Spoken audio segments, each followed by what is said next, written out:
What's going on, guys? Bacon here, and I gotta start off today by saying I hope you guys had a great Christmas. Sorry my uploads were scarce during that time. I got sick, and then Christmas was just busy. It's fun, it's busy, and I had a ton of fun. I had a great Christmas, got everything I wanted, and I hope you guys got the same. We got New Year's coming. I'm feeling a lot better. You always gotta be feeling good for New Year's, right? Clean slate, switch it up, let's go. Turn things around. Be who you wanna be on New Year's. If I don't have one out, hope you guys have fun, be safe. Anyways, today, in the background, we have Division 1 gameplay as usual, but I just want to ramble on here, and that's what it's going to be. This is going to be a flat-out ramble. I want to talk about a couple of the glitches. I want to talk about a couple of the exploits, and I just want to talk about the market in general, but we're rambling about the hut market today. I've seen so much chatter. The hut market's dead. The market's completely destroyed. Usually it lasts longer. Usually blah, blah. Anyways, let's go through it. Look, so everybody knows the hut market is determined by the community, right?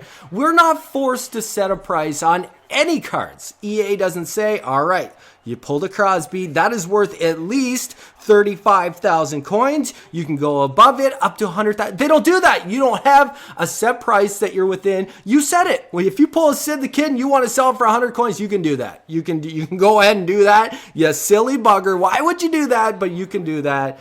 It is community driven, but don't get me wrong. I'm going to get to it. I know you already swear. Yeah, but EA did this. All right, I get it. You guys love to chirp EA no matter what. It's always EA's fault. So I'm going to say, EA, you blew it. Give me a like on the video, guys. I told EA they blew it. That's the cool thing to do these days. Act like EA's fault, right? Even if you don't have a point, even if the game mode's already in the game, right? But you're going to blame EA for not having it in the game, but it's already there. Anyways, let's keep going on. So the HUD market, completely destroyed. Prices are lower than ever before. Does that even mean the market is destroyed? Like, is that a bad thing? Let's look at both sides real quick. Okay, so prices are way down. Who does that benefit? You know who it benefits? The guy that never spends a dime on this game. If you're complaining as a free-to-play player this year that this game is pay to win and whatnot, then you have no clue what you're talking about. I'm sorry, but this game is so easy to get a great team if you've never spent a dime. Way easier than ever before. Probably 10 times easier, from the hut challenges. You can go out there and get packs, to the lower prices, to anything. I don't even know. You can just get a great team real easy. Ever since the ice cards came out and just lowered everything down, it sped the game up. You can get great teams. So prices are way down. Why are prices way down? Let's talk about that. Let's talk about that real quick. So a couple years ago, and people always compare it to a couple years ago, right? So a couple years ago, there was coin farming. If you don't know what that is, essentially, whenever you completed a collection, so if you got every logo, every card on the team, every jersey, whatever it was, you completed the collection on the full team, you got every card there was on the team, then you would get a bonus. I think it was a coin bonus or whatever. Yeah, it was coin bonus, right? And then the next year they went to packs, I believe. But there was a coin bonus, and essentially people would make a new account. They would do the collections. They would get all the collections. They would just transfer all those cards to that one, take that coin bonus, and then transfer all of those coins to their main account, and then do whatever you want with it. Essentially giving millions and millions and tens of millions of coins into the game. They were just bringing them into the game just from the collections out of thin air. You didn't have to pull it out of packs. You didn't have to use coins on packs to create those coins. They were just coming out of thin air. Just more coins in the game, nonstop, hundreds of thousands, millions.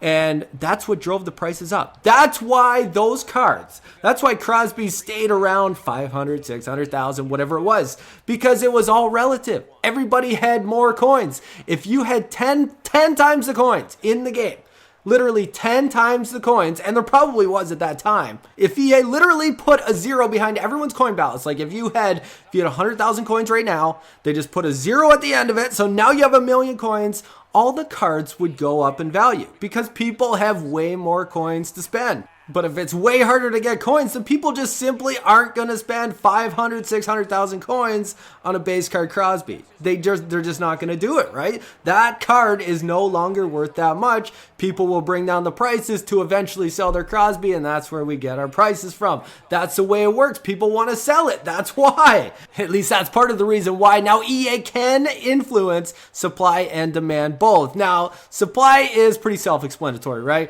They can put a Crosby in every single pack, and if everybody has a Crosby, then nobody's going to spend coins on a Crosby. You know what I mean? If there was only one Crosby in the game, he's worth way more. If there's 100,000 Crosby in the games, and nobody's going to care. Nobody's going to spend coins on that card. So if you flood the supply, then the demand is really low. If the supply is low, the demand is really high. That's the way it works. Now, how does EA increase the demand? Now, gold collectibles are a perfect example of how EA flat out increased the demand for the community right on the spot. Just boom, one update, and the demand just went nuts. They were going for like 7K, and then that update for ice cards came out, and boom, we got the gold collectibles up to 40K a pop. The demand went nuts because all of a sudden you can get great cards with gold collectibles. Before they were used for basic sets, hero sets, whatever, team set, whatever they were. I don't know, heroes. Yeah, heroes, right? So anyway, they didn't have a very good use. You do one update, EA does one update, they influence the demand like crazy on gold collectibles. Same with some other cards like that Kucherov, base card Kucherov probably went up in value because now he turns into a 94 with one little gold collectible. That's it. That's a great card now. So anyway, that's the basics behind the hot market. Now, that's not even including like if somebody sees an update or they see one coming and then they try to corner the market. You go out there and you buy every base Kucherov there is on the market and then you jack up the price. That's community driven, right? So I'm not even going to touch that right now. Obviously, that's all part of it. Create a monopoly around it. Try to make bank off of it, and hopefully you don't get lit. Hopefully things don't turn on you and you just get screwed, right? All of a sudden nobody wants that base Kucherov and then you're stuck with 45 base Kucherovs. Not that good, right?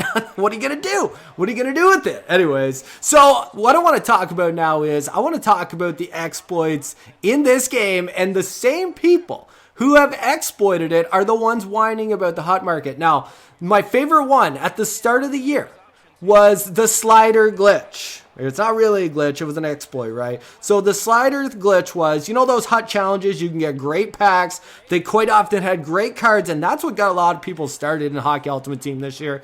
Those hut challenges, people went crazy with it, and some of them were pretty hard, especially you got to score power play goal, try to get a breakaway. Have you tried to get a breakaway in those hut challenges? Good luck. Good luck. Sometimes you think you got a breakaway and it doesn't count. What's up, EA? Let's figure out how to determine what a breakaway is.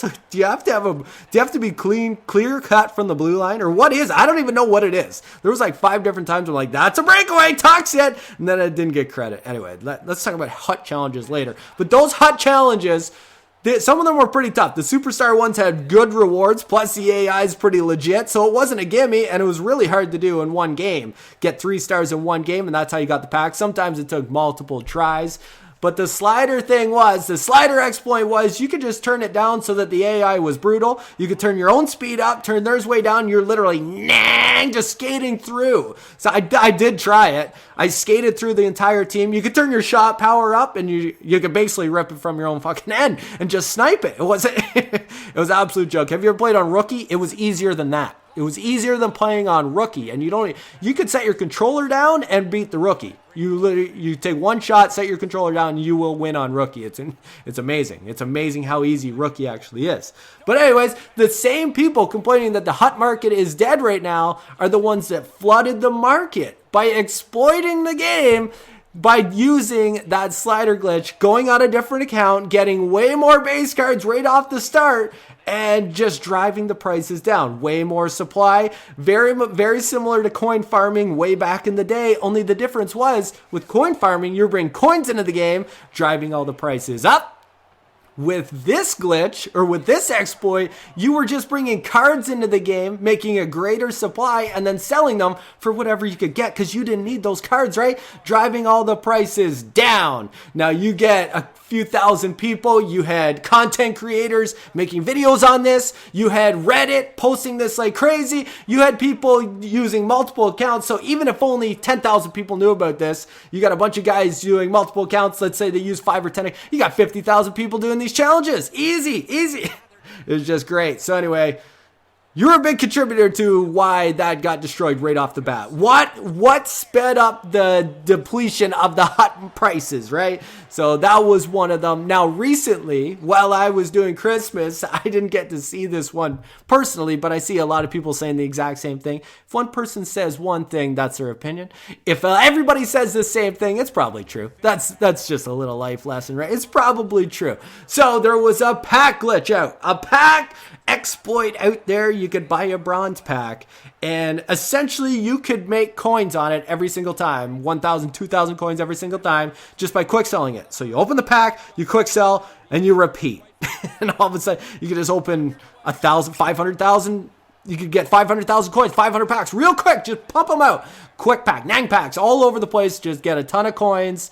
And my argument is maybe this is what these guys wanted. Now, EA did take this down. They took those cards out of the game. They were quick selling for a bunch. So obviously they didn't want to kill it. And they're taking some slack for that. EA's literally taking some heat from that. Like, sure, EA would fix something that costs them money. Absolutely they would. If the EA is a business, right? This is what always drives me nuts. It really drives me. Of course, the end goal for EA, they didn't make these games just so that, here, I just want a lot of people to have fun. That's obviously a goal of theirs, but that's not why they created the business. Any business is trying to make money, all right? It's just the way it is.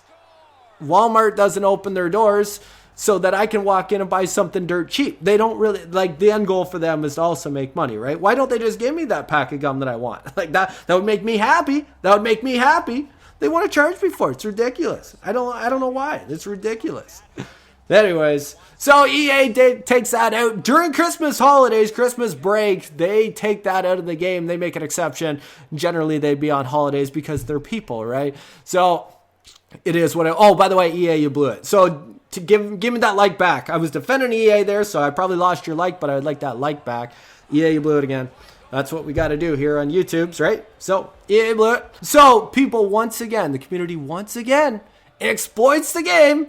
And it brings more coins into the game. Maybe that's going to bring prices up, though. I'm starting to think maybe this is a good one. Maybe this is the modern day coin farming. Maybe this is it. Maybe that was it. That's what they were trying to do.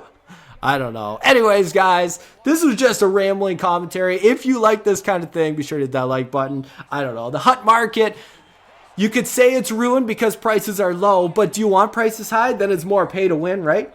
If prices are high and it's tough to get coins, just like it was before that pack glitch, if it's tough to get coins, then it literally becomes more and more pay to win. Now, I know it's easy for content guys to say, yeah, that's what we want. Then if I pull Crosby, it's worth 300,000 coins rather than the 50K coins it's worth right now, which is great. Don't get me wrong. But at the same time, how is the free-to-play player going to pull as many packs as we do? We get given packs, they don't. So anyways, I'm curious to know what you guys think. I'm kind of playing both sides here. I don't really know what the best way is. I don't really know what it is. I think EA lost a lot of players at the start of the year, and they're trying to recover because the gameplay was too slow. There's a couple gameplay issues, in my opinion, which I'll get to in future videos. But I think they made the gameplay too slow with lower hut ratings. I think they've tried to redeem themselves, bring some people back, get some Christmas snoobs in there to actually like the game. It brings the market down, might get them in the game even more. Maybe that was their plan from the start. Maybe it wasn't even that the games played was down. I don't know. Maybe they know Christmas sales go up. We got new players. We want to get them in the game. We got to bring the prices down. Maybe ice cards maybe that was planned from the start. Maybe it was. I don't know. I'm rambling at this point. Anyways, guys, hopefully you guys like this video. And yeah, if we don't see you before, we'll see you in the new year. If you guys like this video, we'll see you guys soon.